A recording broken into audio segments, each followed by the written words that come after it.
The labyrinth, that's is that Celtic? I believe so, yeah. I mean, do you know much about like the history of like the origin of? I don't. It's kind of fascinating, right? I don't either. I was hoping you knew. Not this time. Not this time. Usually I know. That would be cool to look into. Yeah, right? I'm really curious. I think I heard something at one time about that, but I don't remember. It's like a statement where I know everything, I just can't remember all at once. What's that? Oh, that's I think it's Ghost. It's a killer bee, bro.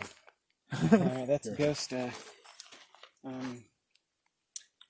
Ghost It's stringy. something. That's a huge ass horsefly, though. Do you see that? I just learned what this plant, Ghost Pipe. Ghost pipe. Yes. It's the biggest horsefly I've seen in the fucking world. Oh, I hope I don't get bit. That's the worst. We're playing leapfrog here a little bit, aren't I know. You gotta quit meeting like this, fellas. It might happen a few times. So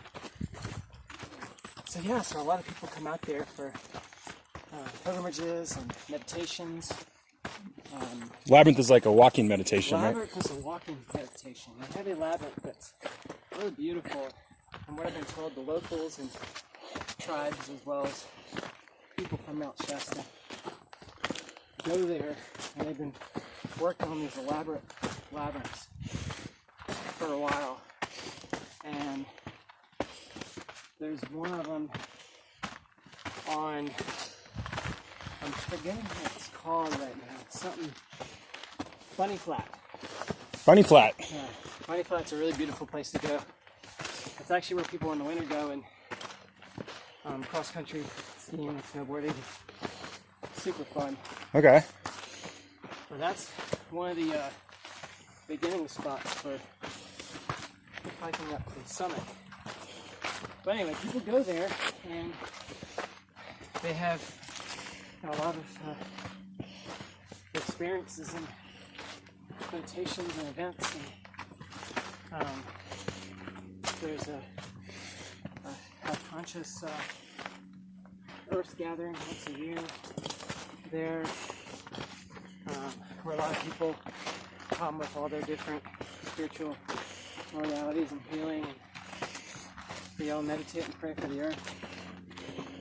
And the Mount Shasta City area attracts a lot of energy, a lot of deep, strong spiritual energy surrounds the area. It's beautiful.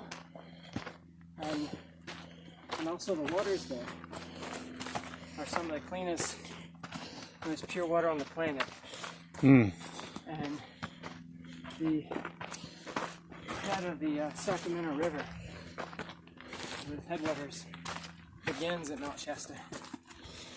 And so you can go to the headwaters of the Sacramento and you can get your water directly from the ground. That's Dang. hundreds of years of snowmelt. Water from the root chakra of the world. That's got to taste good. Beautiful. Every time I go to Mount Shasta, I bring back water. Yeah. And wintertime, I dip my feet in. Summertime, I dip my feet in. Every time. I bet if you fasted, you would probably, that taste would be so enhanced before you drank it, you know, like if you fasted for 3 days or something, like cleanse yourself and then drink that water. That's very true. That'd be a neat kind of, maybe if we do that hike in the fall, we'll do that. What are you saying? Oh, just like seeing all this green growth now. Walking through this mountain. I know, it's interesting. We're just in a clearing and then you'd think it would get more clear. These microclimates are amazing. Oh, so we're stuck in like a, because we're getting higher, you would think there'd be less vegetation. So we're in a shadier forested area. Okay. That probably has springs that come up and they run until this part of summer. This is called a microclimate, you said? This is a microclimate. So mountains have a lot of microclimates. And areas that are drier, areas that are shadier, places where there's water flowing, springs, there's a lot more growth. Is that a hood? That is Mount Hood. Woo. Wow, how beautiful. So beautiful. How beautiful it is. Wow, it's cool. I'm picking this up. Oh, Mount Hood is referred to by the Native Americans as waste. As what? As waste. Waist? Waste. Like Y, east. Oh, not waste. No, not waste. With a southern accent. What a waste. Waste. giant Waste. giant y'all. pile of waste. This one is, oh gosh, Louis. Mount St. Helens is Louis. Louis, by the indigenous people. What does that mean? Keeper of the fire, right? Well, we can call it that now. I don't know exactly. I don't remember. I think that's what the documentary said. I watched it last night. Fire. Yeah, I'm pretty sure, but I mean, it was made in the 80s, so. This is wild raspberry. Woo. Blackberry. It could be either one. It's right there. I knew it was going to be hot. Oh, yeah. Wow. I'm glad I'm wearing shorts, not my pants. Who wears short shorts? I wear short shorts. I wear short shorts. Short shorts? Oh, man. Don't get me going, y'all. Ooh. This is beautiful. What's that one? That is Mount Adams, I believe. It's not Baker? Or about Baker, yes. Or Bachelor? No, Baker. Oh, my phone's already at 32%. Is it? Which one is it? Because Hood's there. that would, so Mount Adams is in southern Oregon, I believe. So this must be. Is this east of Mount Hood? No, it's not east of Mount Hood. Okay, so because That's east. This okay, so this wouldn't be. This would be They wouldn't be Bachelor then, right? This is like almost north. That's almost due east. This is northeast. So that's Baker. It is. Okay. This is Mount St. Helens. Oh yeah. This. Oh, yeah. We're hiking Mount St. Helens. Really? No, that's not St. Helens. Oh yeah, that's what I'm saying. No, that's. But y'all, so I'm looking in the phone book for vegetarian restaurants because I'm a new vegetarian, Yeah. and there's 30 to 40 vegetarian restaurants. Oh, This is 2000. I thought you'd have to eat the phone book. I thought it was Right. going to be that kind of. 2001, y'all. Wow. This is not 2020. 2001, Atlanta, Georgia. I mean, most of them are Indian restaurants, and then there's a takeout Chinese restaurant that is vegetarian. Everything there is fake meat. Actually, ate fake salmon. It's so weird. Whoa. Tastes like salmon. Whoa. Tastes like chicken. I've had the airline chicken. That's what they call it. Fake chicken tastes like chicken. Anyway, so for me, it's cultural mecca just from the fact that they have lots of different types of people and lots of different types of food. So I got to really enjoy food. So the apartment I found, when I was starting to go to college, I went to Georgia Tech there, and I wanted to live close to the campus so I could ride my bike to school. So I moved to Midtown, a small apartment, and I had a neighbor downstairs who's a DJ. Looks like we're going this way. Straight. Monitor Ridge. Bullies, yeah, Monitor Ridge. That's the spot. Up is where we go. Up. Makes sense. Louis Trail. I believe it's Monitor. You'd think it would be up. Yeah, this might also go up. Yeah, as well. go. Oh, I Let's see. go that way. They're going that way. Do you have a map? It's in the car. Let's go back down and get it. All the way to the car? No. How about, Not at all. I could make a little jog and catch up with people. Okay. We'll wait here. Yeah, you guys do that. I'll be right back. Hey, Ian, you ever been on a podcast? No. This is your first one. Hello. It's called Real You Adventures on YouTube. What? This way? The way we're going? Okay. When in doubt, go up. That's what they said. Okay, so So yeah, so I live in Atlanta. And I get a part-time job at this restaurant. oh whoa, what's this? Should we check it out? Let's go check it out. Something cool. Little adventure, little rabbit trail. There's a little rabbit trail. Hope we don't go down the rabbit hole.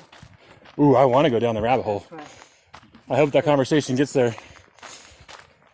I think it just might. I have a few questions. Oh, this is the booth, remember? We're at 40. Restroom. This is the restroom. So Oh, but it's boarded. yeah, it's boarded. Restroom closed, probably because of COVID. Likely. They can't sanitize it as well No. up here, yeah. Oh, here's our map. There we go. All right, does it say where we're at? Well, we're here, aren't we? We are here. We are here. Where does it say we are here? Well, I did, because we are. We are... We have to be around here, right? Nope, we are on that trail. 216A. I believe so. That's a Bingo. Where's on 6A? 216A, right by Climbers BioVac. Oh, 216A? Yeah. Oh, That's we're us. right on that. Oh, I get it. Here's 216B, 216A. Yeah. That's where we're at. 216A. Oh, look. We're almost to the top. Good. Oh, we're so close. I highly doubt that. It's only 4 miles, and we have probably hiked 1. It's about right. About a mile. Feels about right. Awesome. That's all holding up well. Good to Ooh, look. Ghosts something. What'd you call it? It's Oh, not- there's a that's bee. not ghost pipe. But it's something else. But it's Is that a horsefly? That's a bee. Nope, that's a bee. Hey, bee. That's a good sign, right? Yeah. What are you doing? You having an intimate moment with the flower? Huh? We'll leave you to it. Could you imagine these giant creatures like, I guess that would be aliens. If you grow up in Ashland, you see so many deer, they just become rats with stilts. That's why it's like, That's what I've heard. yeah, they're just, Especially when it's like seeing squirrels, like, they hang out on the streets and just walk up, yeah, feed them. People feed them all the time. yeah. Not supposed to, but Dude, I love Ashland. I'm probably going to live there later in my life. it's a beautiful place. Yeah. I lived in Medford, but very close to Ashland. Yeah, the vibe is so different in Ashland. I think it's because of Lithia Creek. Yeah, where I lived with a farmer who grew a lot of organic vegetables. He had a 3-acre lot. I love Spent a Ashland. lot of time in downtown and the hot spring. That's in Road Springs. Really nice. Yeah, I haven't been there. I should check that out. No, I kind of tweaked my back mixing cement about a month ago. And I was down in Ashland, and I remembered Wim Hof, the breathing technique, and getting in cold water. And so I tried that in Lithia Creek, and I felt instantly better. Yeah, I did his technique, his breathing, and being in cold water. I was like, oh, it's working. Yeah, it was great. Oh, this is beautiful. So when this erupted, did it erupt to our left here? Is this Exactly. okay? So this used to be an old growth forest. And when it erupted in the north end of the volcano. And this is part of the, Oh wow, is that the top? yeah. See how close we are? Dude, I'm totally doing this hike again. Yeah, I say that now. definitely, it's not. We shall see. We shall see. So far, this is Oh, this is great. pretty easy. This reminds me of Mount Eleanor. Similar vibe. Yeah. So is there anything you want to say that you know about this mountain and the eruption and whatnot? What I know is that when it erupted, I've talked to some people about it. It's really interesting. Like, it was such a powerful eruption. It buried Portland in, I think, about a foot of ash. Wow. Goes down I-5 all the way to Eugene. That's snow that doesn't melt. Exactly. And there were a few deaths, but like there was a person on the tower that was looking over at the volcano, and that's the one that I believe sounded the alarm. And of course that person died real quickly. But it sent this huge mud flow down, so you could see like how this was shaped by the eruption. Oh. And I think the volcano was like 1,400 or 1,600 feet higher than it is now. So imagine like what it would look like. So it was over 10,000 feet. I think it was like 11 something. Blew its top off. Blew its top off. All the green can grow from it. So how did they, like that foot of ash, like how did they just have to wait for it to blow away? Like how does that? I'm assuming they probably had bulldozers and trucks like clearing and moving it. Just imagine where, I wonder where it all went. Yeah, right? And maybe they put it in the ocean to help build beaches or something. Yeah. Who knows? We should look into that. That'd be interesting. Something cool to, I bet my dad knows. yeah. He did make a documentary about it. I should know more about this. Yes. Except the documentary was more about them getting stuck up here than the actual mountain, so. Wow. Getting stuck. How'd they get stuck? Well, it blew, right? And he was into filming documentaries. So he's part of a film crew. And they're like, well, now's a chance to get up there and get some footage of this. And they trespassed. And they got stranded up here just because the conditions were horrible and they were not prepared for what they were getting into. The rescue team came and chewed them out and left them. Wow. And then, so they're like, okay. And then they got even more stranded. And the helicopter came back, I think a few days later. I don't know how many days they were up here, but they were ready to die. Like, they thought that was it. Yeah. I think they were starting to get hypothermic. They didn't have proper shelter. How many days? You know, I don't know. That's interesting, that pole right there. Yeah. Well, it helps you find out where the trail is. So, Is that what it's doing? yeah. Because I'm like, where are we? So wherever it's snowing, there's snow up here. The trail is not so easy to find. Oh, see, okay. There's more of these poles. Exactly. I bet my dad wished these poles were here when they were stuck up here.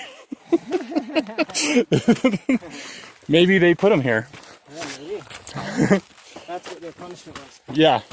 Okay. All right, we'll put the poles in. Here's some poles for you.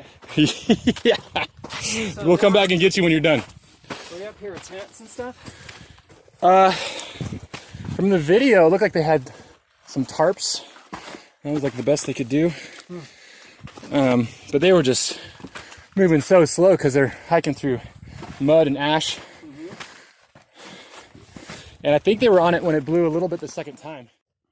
I want to get a picture of you. We found Mount Adams in the background. It's going to be epic. Oh, wow. Yeah. It is epic.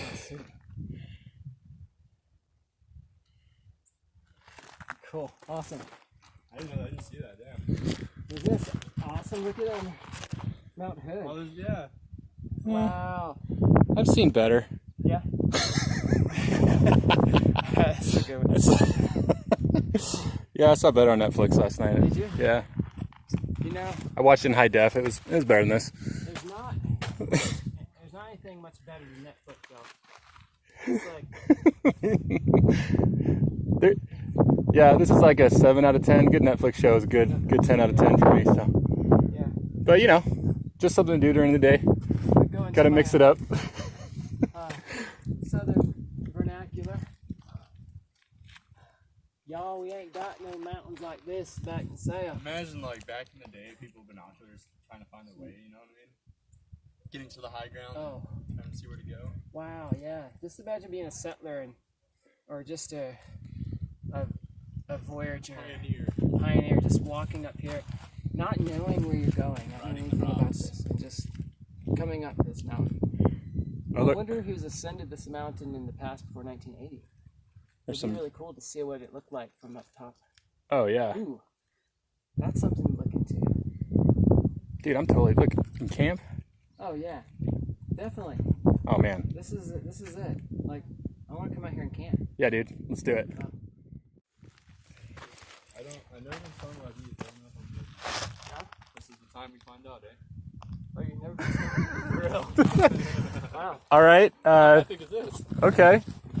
Just if your breathing gets harder, let us know, man. Cause Yeah. where did you get stung? My leg. Your leg? Which one? Right one or left one? Yeah. Or right. Are you allergic to fire ants? No. Okay, then you're fine. I'll just say I've never got something. Because that's that same venom in fire ants as in bees. So, being from the south, I've definitely been stung by fire ants. The one day I don't bring my EpiPen. Usually I'm like safety Jason and have all the like first aid stuff. Just Jason. yeah, that's what my friends call me. You have to teach me that because I have two first aid kits. And they usually stay home. Yeah. Yeah, the one day. Yeah, I'd be the friend. We'd be in the car going out for the night and be like, "Is everybody seatbelt on? I'm not leaving until everybody's seatbelt's on." That's all I'm on it. I I like like to that. start the car unless my seatbelt. They're like, "Okay, safety Jason." I'm like, "I'm serious. Never been in a wreck." Defensive driver, all that. It's not worth it. This is a wee hike, y'all. I love it. This is great, dude. This is what I'm talking about. Thanks for the invite, dude. Yeah, buddy. Double thumb. You just walk up and look it up. We're almost at the top. I believe the very top is that green peak. What do you think? Let's get it. I think so, dude. Let's get it. But I know We're so close. it could be a false summit Exactly. that happens, you know. It's like a mirage. Yeah. Oh no, don't tell me there's higher ones. Maybe I'll see it. Yeah. Wow. Hey. Beautiful. Do you think animals like could like look at a view and appreciate its beauty? They definitely do. You think so? This is their home. so. They have to. I mean, Yeah. and I know they feel pain when humans destroy it too. Well, and they probably have a deep sensation, don't you think? Like, they might be able to sense or smell something for so far along. And they're so in tune with how things are throughout the season that they notice things that subtle that we don't. Like a deer might notice a predator's footprint and the smell and see it. Ooh, this wasn't here 17 days ago. Oh. But it's just pretty amazing how animals just tend to just naturally understand their environment so much. Isn't there some animals that like watch the sunset?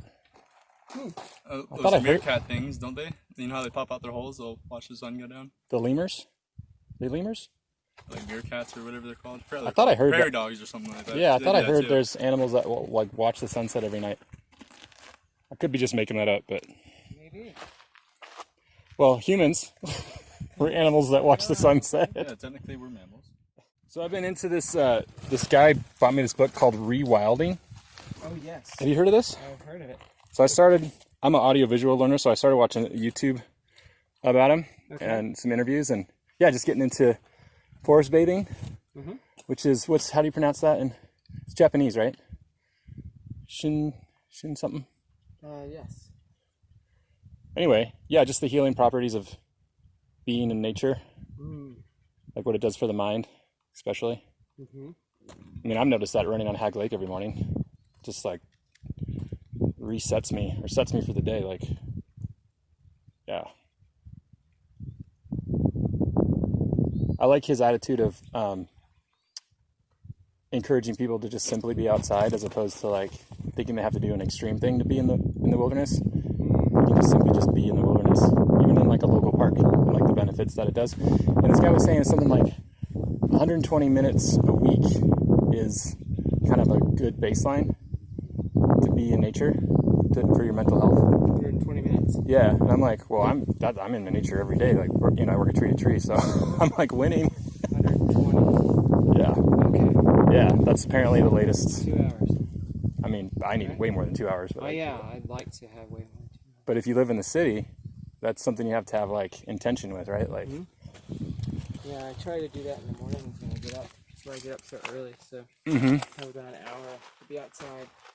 Yeah, I mean, you live in, you have a nice backyard there. I do. I love watching the sunset, sunrise. Oh yeah, you guys won with that spot.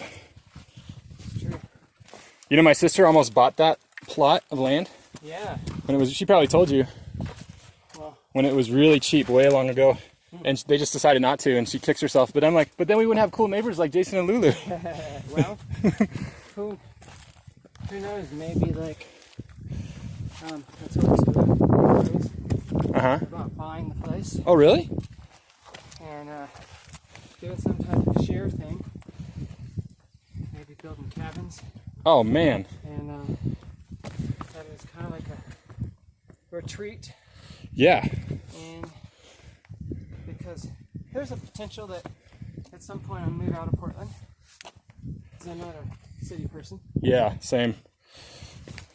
But that's the most lovely area of Portland. Yeah, it's a nice little nook. Little nook there. Well, a surprising little nook. Like you wouldn't think it. And then you have what's that trail? The Hood to Coast trail right there. The corridor, something corridor. Yeah, I think it's a bike trail. Yeah, it's a bike and running trail. I run it quite a bit, but it's kind of famous because they run a Hood to Coast on it.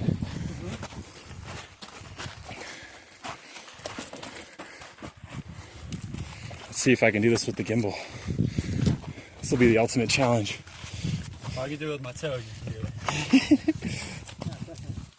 All right, one-handed skills.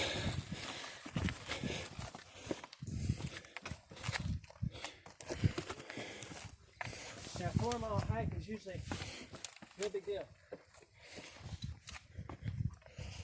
Now, 4 mile hike of boulders. Whew. Okay. Alright. I can do something about my hair. Yeah. So, what do you know about the rewilding book? Very little. I think I might have heard a podcast or YouTube or something about it. What I'm gathering is just immersing yourself more in nature and quieting your mind and listening and trying to sensitize yourself to nature and be able to hear more and connect.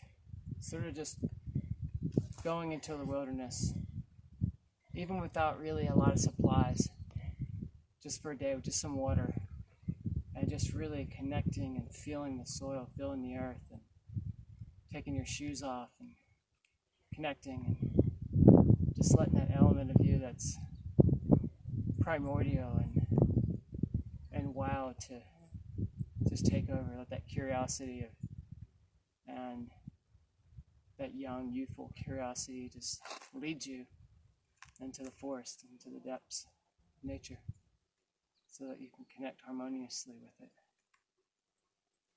That's beautiful. We should do that no shoes thing at the top. I think so. Yeah, it's funny you say that. I did Tom Brown for a bit, Oh, great. and he's talking about the spirit that moves through all things, and getting in tune with that in nature and letting it kind of guide you.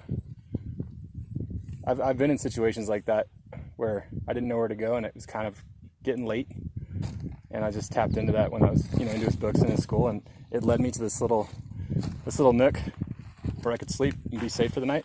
And this was like actually going to his class. I got there a night early at the pickup spot in this like city, and I didn't know where to sleep. So I just listened to the spirit and through all things, and it took me down to a railroad area with some tall grass where I could feel safe sleeping there. And as they were driving me the next day to the school, I overheard them talking about how how dangerous that city is, like the crime. So I didn't know, but I guess I was in a pretty unsafe area. So it's kind of interesting. It all worked out, but I felt safe. I just relaxed and then took me to this tall grassed area and had my gear and slept in my sleeping bag under the stars. That's wonderful. Yeah, dude. So I guess you can access it anywhere, really.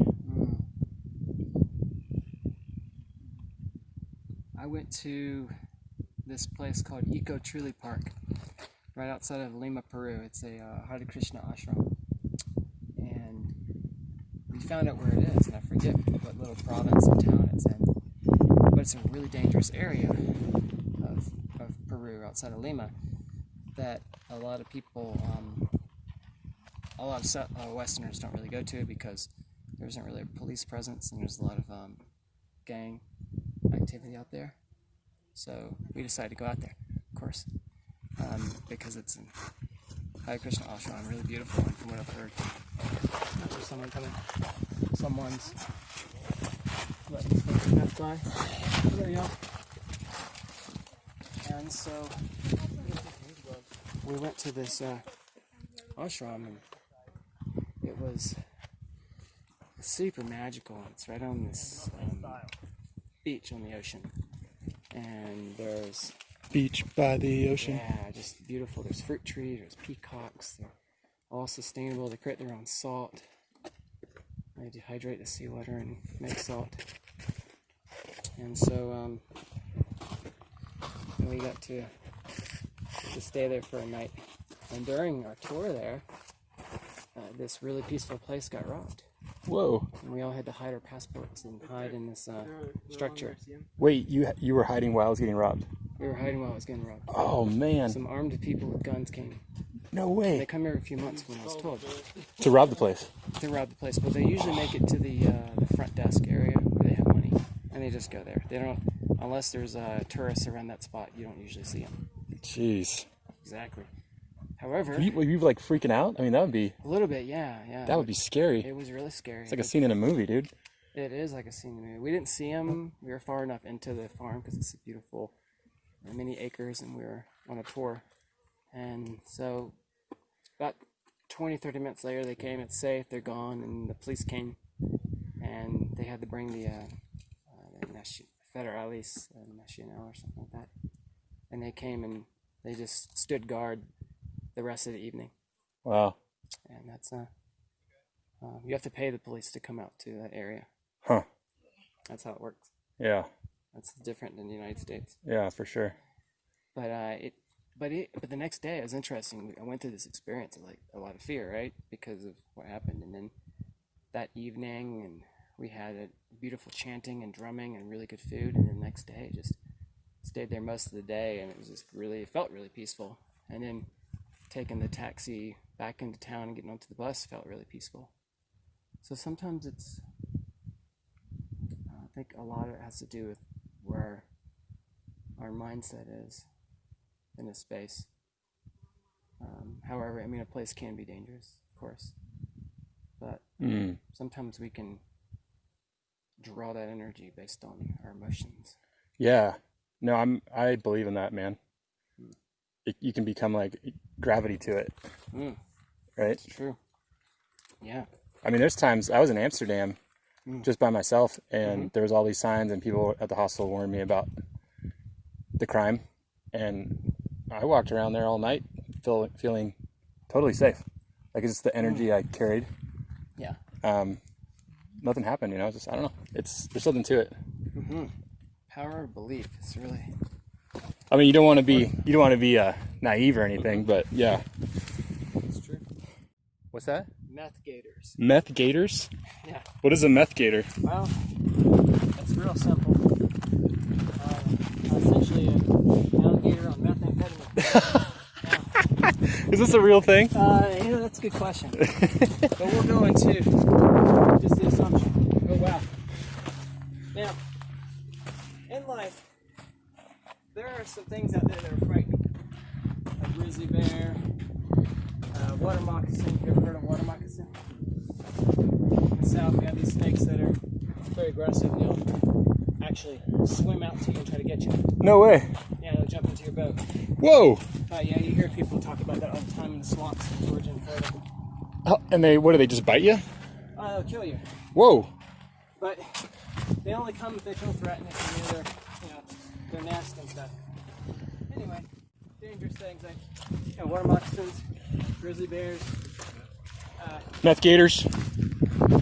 and meth gators. Now, there's some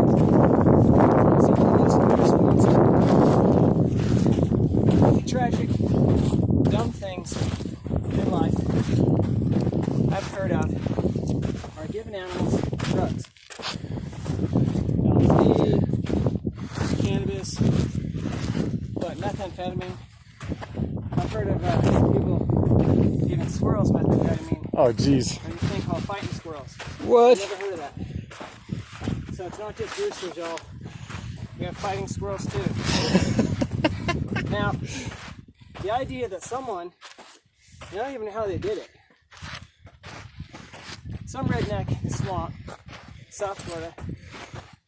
This is it. This is how it went, I think.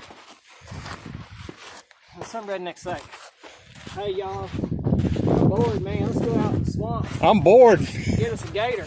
Is that how this all kind of stuff happens? Started, right? People are just bored. Yeah, bored. We got friends like, so we got Bubba and we'll say Grant. So Grant's like, hey y'all, let's go out in the swamp and get us a gator. Bubba's like, how about this, man? Let's give that gator some meth. Grant's like, Dan, are you crazy? He's like, yep. My cousin, he makes it. He's got that Breaking Bad type stuff. that blue. He's got that blue. I've never heard of blue, but we'll just assume. They're sitting around, drunk as heck, and wow, this is beautiful. And they're sitting around talking about getting the gator. So they go out, they wrestle the gator. Sitting around, got some meth from Bubba's cousin. Like, how much should we give it? I ain't know. I was starting a little bit. I don't know. They put a little bit of meth in the gator's mouth. This gator's pissed. These guys, these are big old boys. Yeah. And they're drunk. They don't care. Yeah. They're drunk and stupid. And open the gator's mouth, put the meth in there. And then they let it sit for a while. In the backyard, the big fence. The gators just walking around. Right. Ain't nothing happening. I was getting some more. So the next thing you know, they're wrestling the gator again, they're opening it up, and they're putting more meth in its mouth. And then, something starts happening. Have you ever seen a gator run around before? Like pictures of it? Yeah. Move their tail? Well, this gator's already pissed because he's in a fence and he can't get out. And he's got his two, rednecks out there been wrestling in. Next thing you know, you got a gator that's pissed off, rummaging around. This gator starts flying. And he's amped up. And next thing you know, these guys are eating. Gator breaks out the fence, and we got a big problem on our hands. Yeah. So, the idea of feeding meth to a gator is a bad idea. That's a bad idea. Now, moral of the story. Has it ever happened? Well, I looked into it, and the rumor actually came from Tennessee. And I didn't know there were actually gators in Tennessee. I know there are in North Carolina, I know they're in South Carolina. But I didn't know about Tennessee because it's landlocked. Yeah. Georgia, yeah. And swamps in Georgia. I've never heard of a gator in North Georgia where it's cold. Maybe southern Tennessee is not as cold as North Georgia. I don't know. But they talked about, I think it came out of having an interview with a veterinarian. I think it was a police officer was talking about a lot of methamphetamine, and they found that these meth dealers and addicts were giving it to animals. And somehow they had talked about or mentioned an alligator getting methamphetamine and whether it would affect it or not. And then next thing you know, meth gators. Meth gators. That sounds like a great premise for an action movie. It would be really ridiculous. Okay, so Meth gators. Meth gators 3. Sharknado 4. Sharknado. Sharknado versus meth gators. This is great, you know. Have you ever seen Sharknado? No, I watched 10 minutes. Yeah, I was gonna say I don't think I could last that long. Yeah, 10 minutes is good enough because it's ridiculous enough to where seeing, you know, a bunch of sharks flying around in a tornado in the Midwest, launching at people and biting their arms off and heads off. That's all you need. It's pretty silly. You know the whole plot of the movie from that scene. Yep. Yep, seen the movie. It's just more of that. So those silly things. I find that the world being filled with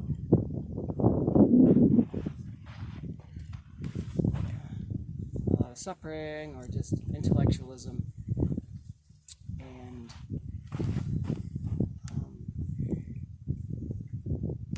taking things very seriously.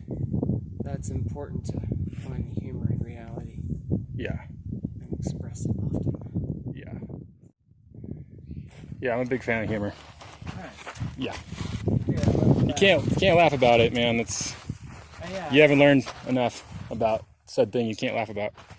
Yeah. You know, I've been really into the Franciscan monks and friars. I think they have a kind of a levity about their connection. If that makes sense. Like, Yeah. I kind of like that attitude they bring. It's a nice niche. Really is. Like Thomas Merton, Richard Rohr, those guys. I'm a bit of a fan.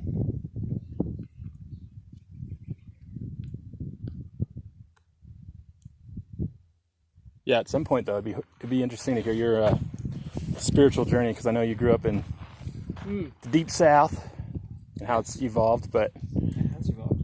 maybe we'll get to that after water break. Yeah. So yeah, man, are you in the mood to tell your story, or do you want to wait for a later time? Oh, sure. The deep South. Well, it is the deepest South, right? South Florida. South Florida is not the deep south. Really? Yeah. Is Texas below? Texas is deep south. Well, Texas is south. I don't know. It's kind of hard to say. It's like, Well, I'm not saying cultural. I'm saying like actual geographic. no, geographically, we don't call it deep south. That's South Florida. Okay. Yeah, that's what I was. Deep south is like this, you know. You'd say Alabama, Mississippi, Louisiana, Georgia, North Florida, and South Carolina. Somewhat North Carolina, but it's become real blue. It's all relative. The deep south is the southeast United States. Okay. And the deep south is like, let's say Georgia, South Carolina, Alabama, Mississippi, Louisiana. Where like Southern culture is really prized. I grew up, mom was a Methodist.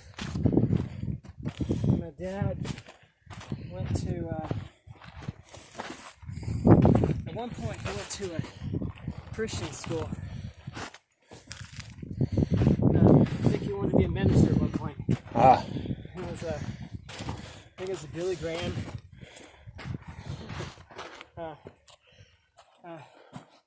Billy Graham School or College. Okay. It wasn't really his thing. So, anyway,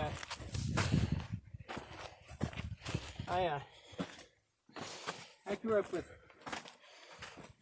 this pretty liberal or Democratic family Okay. for the most part. My dad was Republican, but they separated when I was very young. But just generally, our value system was more just kind of real laid back. We weren't religious. So I didn't grow up in a very religious family environment. However, the environment around me was Ah. quite religious. That must have been interesting. Yeah, it was quite interesting. It was powerful and eye-opening. All I knew was that from growing up was that church was an important thing to go to on Sundays. Little bits and pieces about Jesus. My mom would pray every night, which is really sweet. The Lord's Prayer. Oh, before bed? Before bed. That was like a tradition you and your mom did? Yeah, it was. It was really sweet. That's nice. And yeah, she wasn't religious. We'd go to Easter and other things like that. Or holidays. Every so often we just go. But not too often.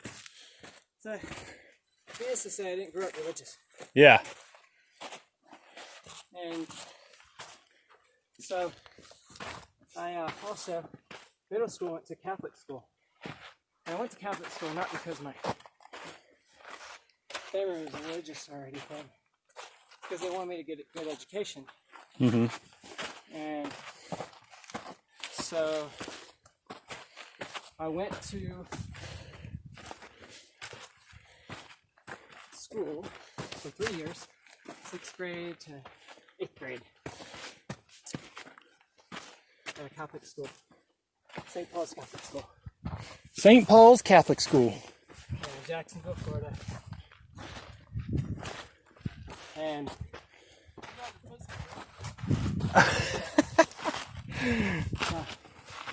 what a name. This is way easier on my toe. Hey, whatever works, brother. Try it? I'll try a little bit. It's cool. It's really cold. So like, Yeah, let's see. At least I have shoes that are whispered. So we'll see. Wow. It's slippery. It's like one of those things you're going to pound your feet in the ground. Yeah, I'm not going to risk it with my gimbal.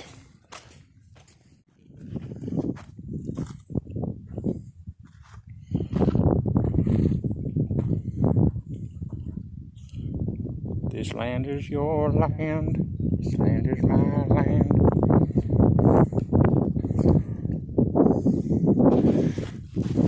Yeah, so I went to Catholic school, and I realized in Catholic school that I just didn't connect to that religion. And I was young, I was a young teenager. And then after that, I went to a public school, and then just from then on, like when I graduated from high school, I started at college, community college, and there I started making friends and hanging out with a lot of people who are alternative and conscious. I started connecting with people like that. And I just opened my mind to a lot of things. And at that point, I didn't really understand what my mind was open to. Just that the universe was just such a bigger space. And I was really interested in science and math, and I did really well in that in high school. And I don't know when I started getting involved with Eastern philosophy, but in college, maybe early college, I just met some people that were really into that Eastern spirituality, and I'd hang out with them and learned a whole lot about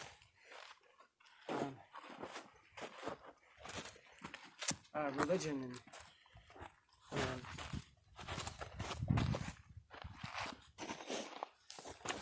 Eastern religion. I took a class in college where we talked about it, and it just fascinated me. Hello. Howdy. That there was something out there that was so different from what I had learned. And in high school in the South, like, you get a little tiny course on world religion. The same thing in Catholic school. It was definitely more like, these are what the world we do then, it's not what we do then.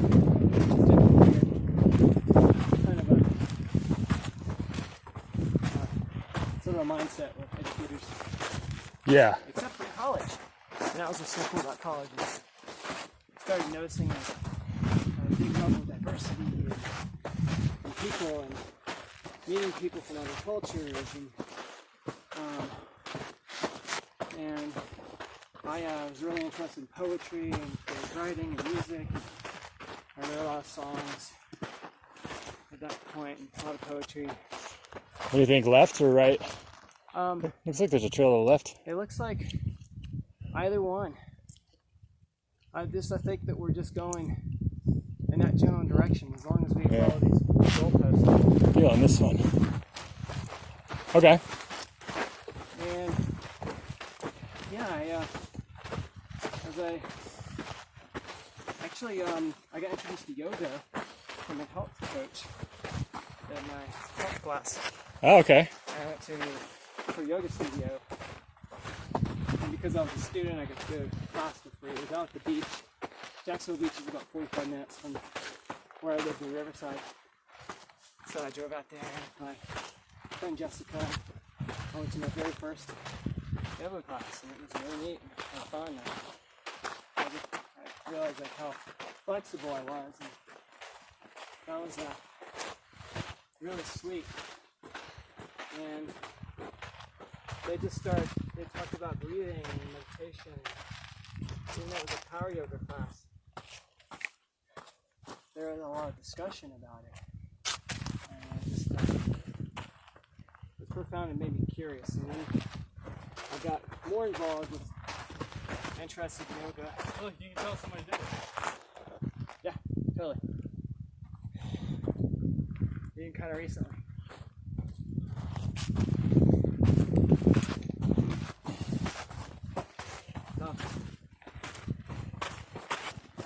So I went to a yoga class. I started going a lot more. And I would go to these festivals. They were in Florida. It was a bluegrass festival, and they had yoga and meditation teachers, and I would get involved with this. I really enjoyed it. It just changed my perspective from what I went through. And just to go a little bit into my family history, while we weren't religious, I didn't have any of that trauma. There's a lot of other trauma. My parents were alcoholics, and there was a lot of chaos and pain. And my parents divorced when I was 5, and long remarried, and I didn't get along too well with my stepfather, and he's an alcoholic too. And so there's a lot of struggles in that. Yeah. And so I wanted the complete opposite. So that's why I never really got into alcohol in my life, and there was more mind-altering substances that bring me into union and connection with something higher. And I really had no idea what it was, but I wanted to escape the reality in which I grew up with. Yeah. So, needless to say, I did a lot of that first. Yeah. And I'm glad I did, because I did enough to where I don't need to do it anymore. But it was a really eye-opening and powerful experience. Sure. And so yes, so further down the road, I got more into yoga, practiced more often, and then I used to spend a lot of time reading at Barnes & Noble and Borders. Okay. And I started reading about a lot of theories in quantum physics. This is a hike, huh? Yeah. So you wouldn't buy the books, you just go in there and read them? At first, Yeah. kind of poor. Mm-hmm. Not that much money. And probably cheap too. But I did buy this. I did buy a few books. One of them was I think it was called 10 Dimensions of Space and Time. It was real generic, but it was written by two authors, Kaluza and Klein, and they created this model of the universe that exists in 10 dimensions. Whoa. Their idea was that during the Big Bang, you can imagine like a bunch of sheets of paper. And so when the Big Bang occurred, the reality of 10 dimensions, these like sheets, like laid perfectly, basically fell into each other, collapsed, and became two different sets of spatial dimensions. One is the fourth dimension, which is space and time, right? The three dimensions of space, and the fourth dimension that we refer to as time. And then the sixth dimension was what they called the dimension of like the quantum realm. And there's a lot of these ideas, like just from a quantum physics standpoint, of like where matter can go in and out of that. That's why we see these things called phenomena or ghosts, where matter, energy, or just goes from this one our dimension, goes into this dimension, and comes out of it at times, because it's sort of like what we refer to as like the omnipotent dimension. Oh yeah, paradoxical dimension. It's potentially, but a lot of it has to do with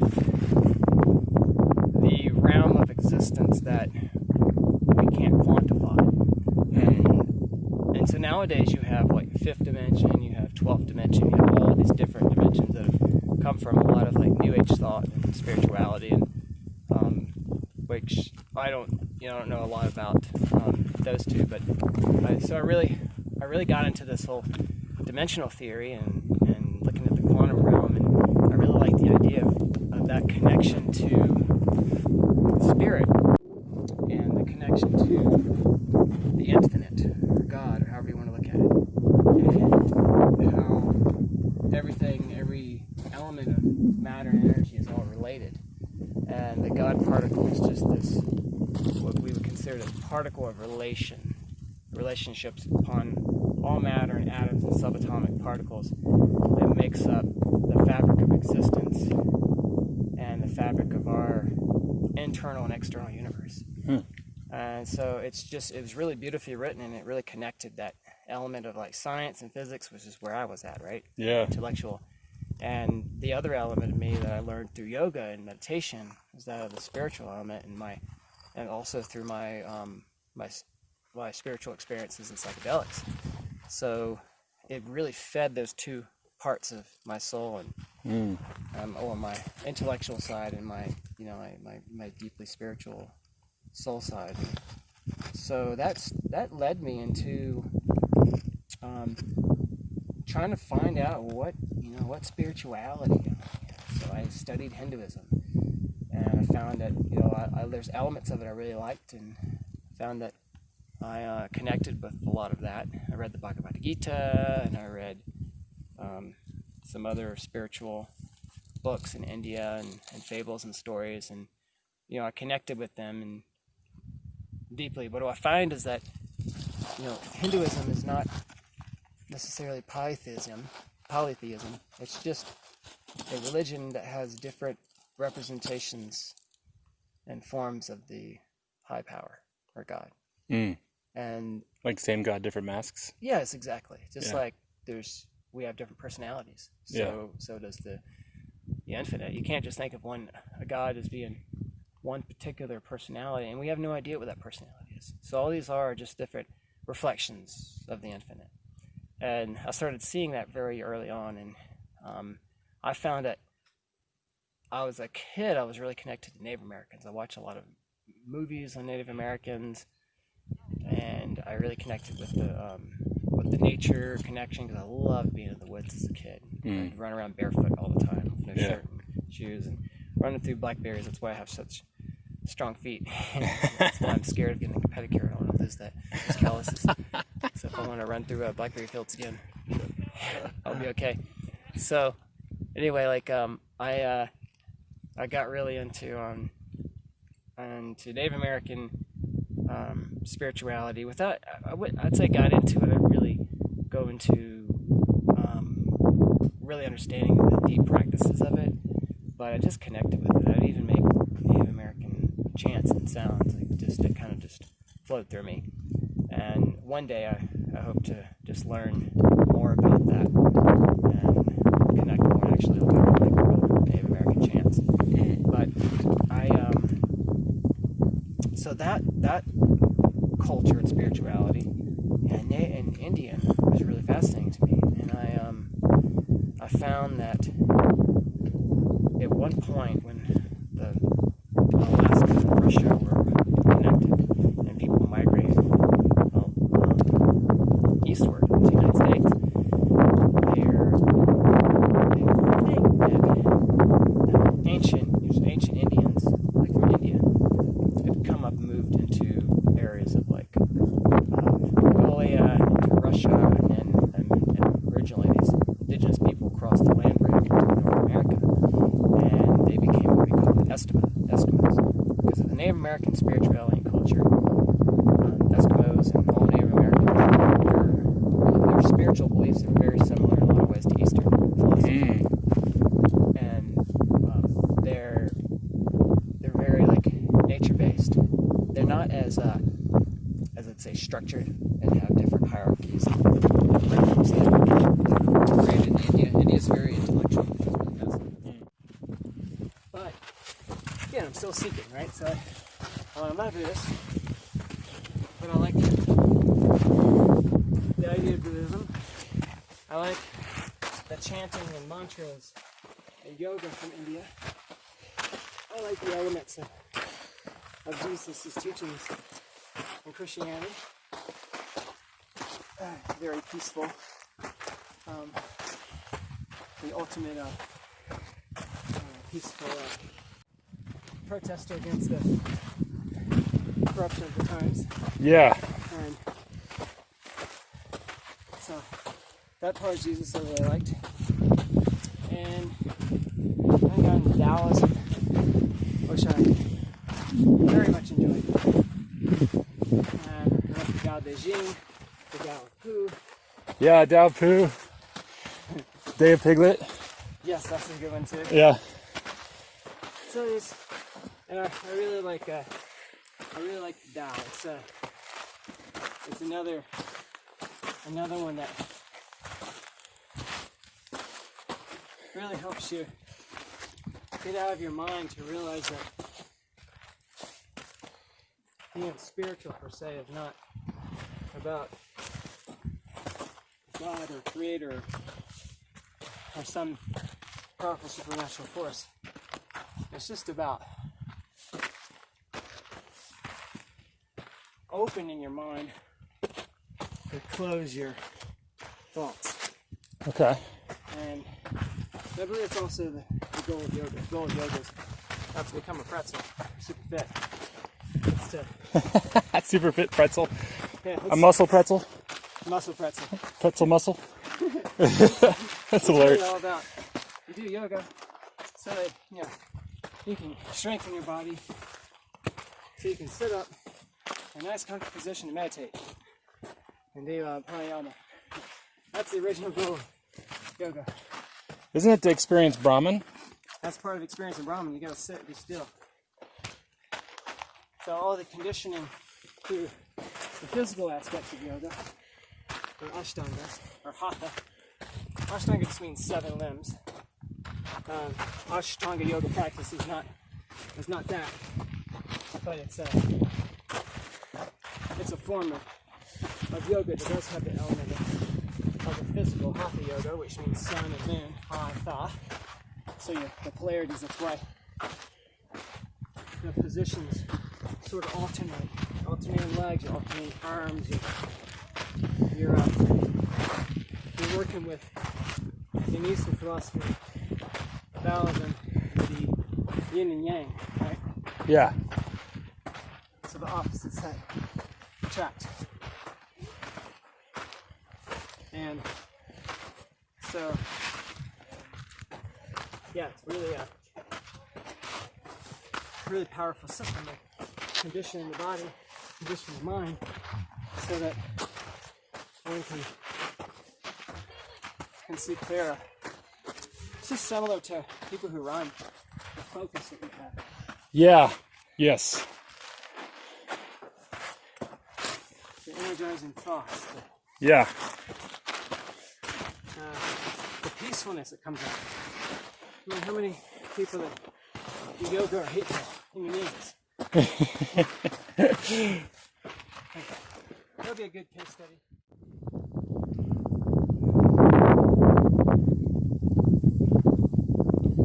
Oh, the sound of the water. It's so peaceful.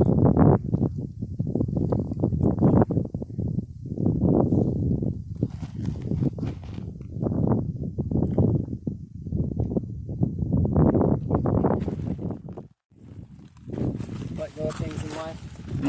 So compared to having a rock in your shoe, you make a choice of letting the rock go or walking in it until it's excruciating.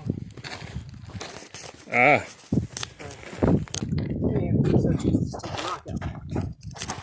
Releasing that which doesn't serve. And so, going back to that, I'm going through this yoga training. It really transformed my life. I learned how to meditate. I stayed on an ashram. I camped in a tent in Northern California, in Grass Valley, California, which years later I ended up moving to. Okay. And I got to connect with the beautiful Yuba River. This is a really sacred, special place. Yeah, I had a great experience and was there for a month, which I feel like is the best way to learn to be a teacher, or even just to immerse in yoga for a month. I still don't think that a month is going to give you enough training to be a teacher, but it's definitely close. Okay. And it really helps someone's practice. And it was a beautiful experience because there were people there, all different experiences of yoga. Great experience. I left, and then got on a plane and flew to Peru. Now, one of the reasons why is that was during the economic collapse in 2008. And my job was needing to downside employees for a while. And so I said, hey, I'd love to go to South America for 3 months. And so I did that. So I went to Machu Picchu. It's like the Incan spiritual center. It's outside of Cusco, which is this beautiful high elevation city. It's like at 10,500 feet. Gorgeous, and has this very old colonial feel, small. I really fell in love with that culture. And then I went to Machu Picchu. We were walking this long hike along the side of, I think, the base of Machu Picchu, and we said, stop.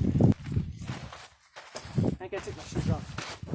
I sat down, it was really quiet, there's no one around. All I could hear was the wind and the sound of the Rio Bamba River, which is the river that was flowing along the side of Machu Picchu, as well as railway tracks. Wow. And so we're walking and we just sit down and after about 5 minutes, I just start hearing the sound of drums. I just feel like the ground is moving underneath me. Really? Yeah. It's like this powerful experience. It seemed like almost like a flashback in time of the culture that was there. And you're sober at this point? Oh, yeah, I didn't do anything. Wow. After my yoga training, I quit smoking cannabis the year before, in 2017, and I quit until 2013. Wow. So, 6 years. 2007, yeah. And so the time I was just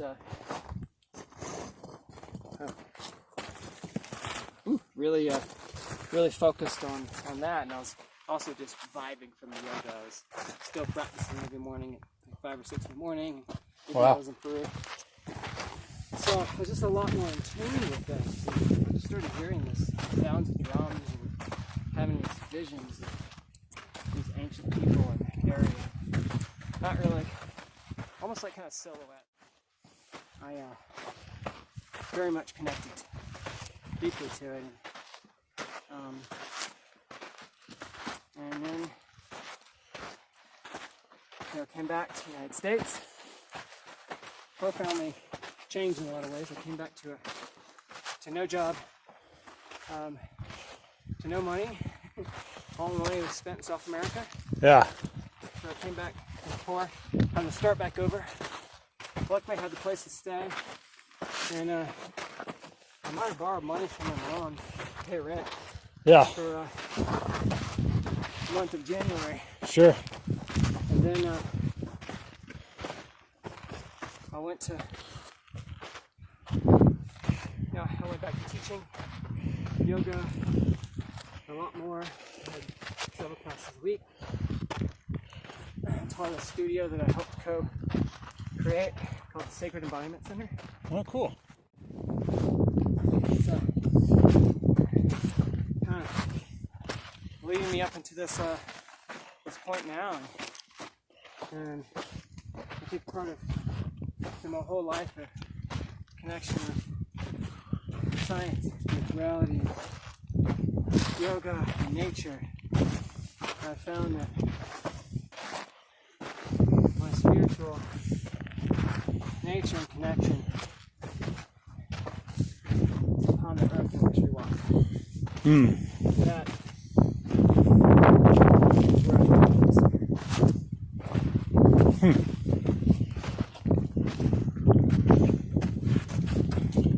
And you guys go to a Unity church? Yes, yeah. How did that evolve? I found out about Unity first when I lived in North Carolina, and so I think I told you I read I interned at an eco village, and when I was there, my girlfriend at the time gave me a book to read called Autobiography of Yogi. Yeah. Yogananda. Yeah.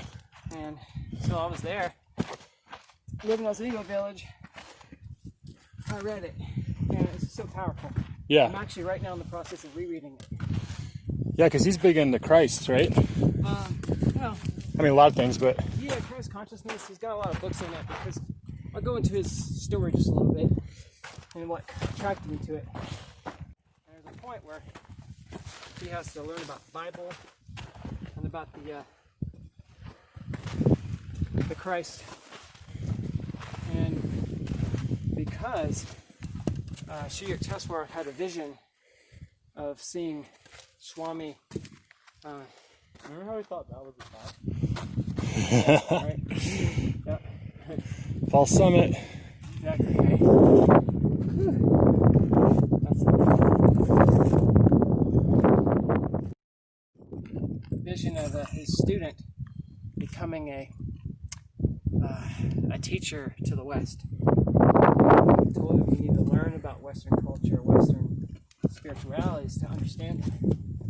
And so they have Bible study together. And he doesn't like it. He doesn't like having to read the Bible. It's too contradictory. And so they go into a lot of discussions, comparing, contrasting. Yeah. And so his whole belief is that the Sushumna, this energy, this pathway is what connects the energies of the earth, the energies of heaven. And the different limbs on the tree of life, the Garden of Eden, represent the different paths one can go in life to find God. And the roots represent that of the mind, so the mental aspects. And that's why it's important to try to ground the mind, because if the roots aren't in the ground, then the tree doesn't grow. And another part to it is that Adam and Eve just represent different levels of consciousness. There's Eve consciousness, that connection to the divine potential, and to the earth energies, and the Adam consciousness is representative like Shiva Shakti, so the energies of the heavens, that of like consciousness that descends upon earth, right? The heavenly energy, and that the apple represented and on the tree of life is the sexual appetite, and how that can move people away from God consciousness and become that obsession not just of sex, but just the appetite of like of distraction. Mm-hmm. And then the a snake, which just represents the coiling of that serpentine, of that kundalini energy that moves up along the spine. And with that being said, he eventually travels to the United States, and he finds there's a big momentum and desire for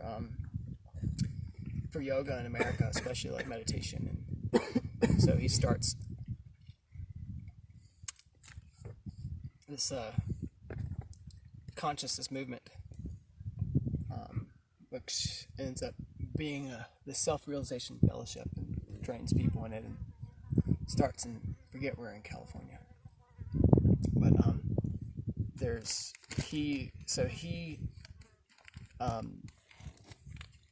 within the self-realization fellowship, I believe they have 4 people that are represented, and the 4 people are, if I'm not mistaken, is Sri Yukteswar, his teacher, Paramhansa Yogananda, I believe it might be Krishna and Jesus Christ. And so they've infused a lot of Jesus' teachings with Hinduism and Eastern philosophy, and some elements of Buddhism, but it's more Hinduism, into this divine, special religion or practice. And they go into this in their meditation classes and courses. There's lots of books that they've written, the Self-Realization Fellowship, they're really good. And so, fast forwarding to Unity, the first time I went to a Unity church was years later, after been exposed to that. And one of Paramhansa Yogananda's students that was disconnected to the Self-Realization Fellowship, but he was one of the original students. He has his own ashram in what do you call it, in North Georgia, like around the border of North Carolina. And Roy Eugene Harris.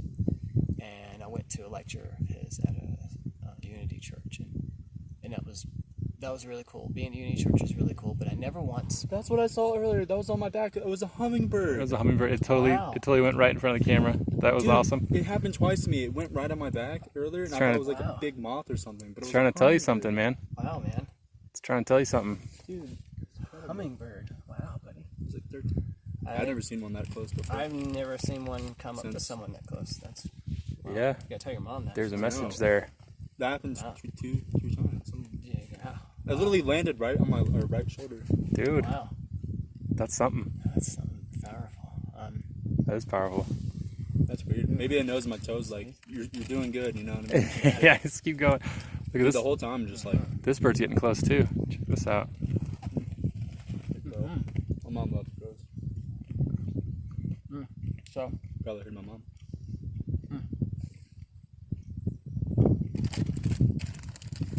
so I saw his lecture and I got his I'm good. Thanks. book. I like the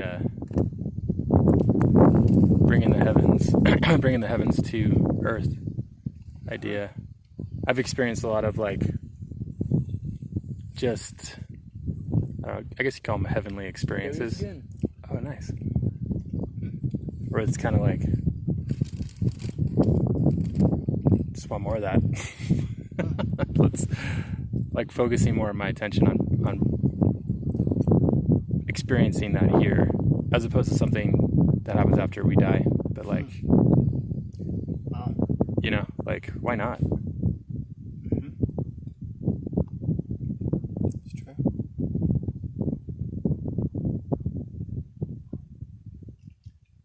Love the sound of the water.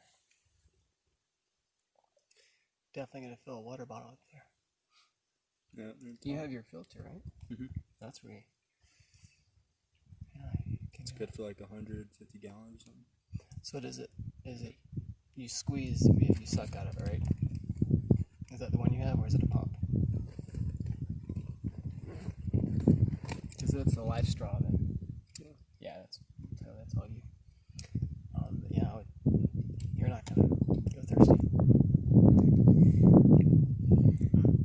Mama St. Helens provides Definitely. fire and water. Yeah. And ash. And beauty. But, I did a nature writing class, and we climbed Mount Hood. We go on hikes and you write about it. And we were on Mount Hood writing, and it just dawned on me, and I know it's so obvious, but it's like mountains are basically holding water for us, like a not to be perverted, but like a breast holding milk, like it's holding our milk. When it's hot out, and it's dry, it preserves our life for the dry season. And I wrote about it in the thing. wow, that makes sense. Right? I mean, it's so simple, but it's like mountains are important. Yeah, so I can go into the Unity. Yeah. That was my first experience, but when I moved to Wilmington, North Carolina, I started going to Unity church there. That was probably the most profound experience. And Really? yeah, because the guy who was there was really into, like, his wife was Hindu, and this is in Wilmington, which is really conservative town on the coast, right? Wow. Ian? What? Yeah, and Unity was pretty cool because the pastor there, he's like more Hindu or kind of scientist, sort of science of thought, and his wife was in the Eastern philosophy, and so he had his sermons were very, very like connected to Eastern philosophy and spirituality. He talked a lot about Paramahansa Yogananda, which I liked a lot. He actually, on Easter one year, he actually pulled out one of Sri Yukteswar's books and started reading from it. And he'd make a lot of comedies, like, yeah, I'm probably gonna do stuff that some people are gonna think is sacrilegious. Pulling out Bhagavad Gita on Easter. It's like, yeah, I love this guy. Or Bhagavad Gita on Christmas, it's just awesome. And so I really enjoyed that. So after I moved to Jacksonville to take care of my mom before she passed away in 2013, and I would go to my girlfriend and I at the time, we would go in to the Unity Center in Jacksonville, and we went to two different ones because we wanted to find the one that we liked, and I took my mom to it, and she liked it. And then when I moved to California, I went to a Unity there, but it was like really super small. I'd never been to one that was so small. It was like 8 people, and they were really excited that someone knew about it. This was in Eureka, California. And then when I moved to Nevada City, I went to a Unity there a few times, but I was so busy I didn't have as much time to go to it. And then I moved to Ashland. I started going to Unity there, which is a really cool one because it shares a space with a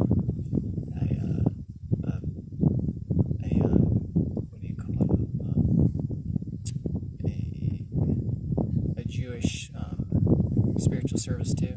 So they would do theirs on Saturdays, and then Unity would do it on Sunday. It was just really neat. And then I moved to Portland in 2017 and just started going to Unity because it was close to my house, and really fell in love with the community. And I actually did some chef work for Unity, which is really neat. Oh, cool. Yeah, part of this celebration for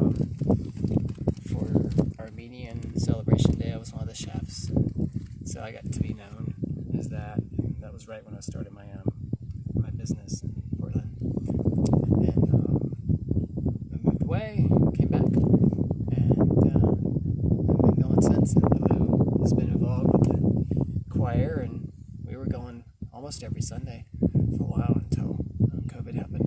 Oh man, I'd like to go with you guys when you start going It's again. great. It's a great community. I really would. Great music, and Yeah.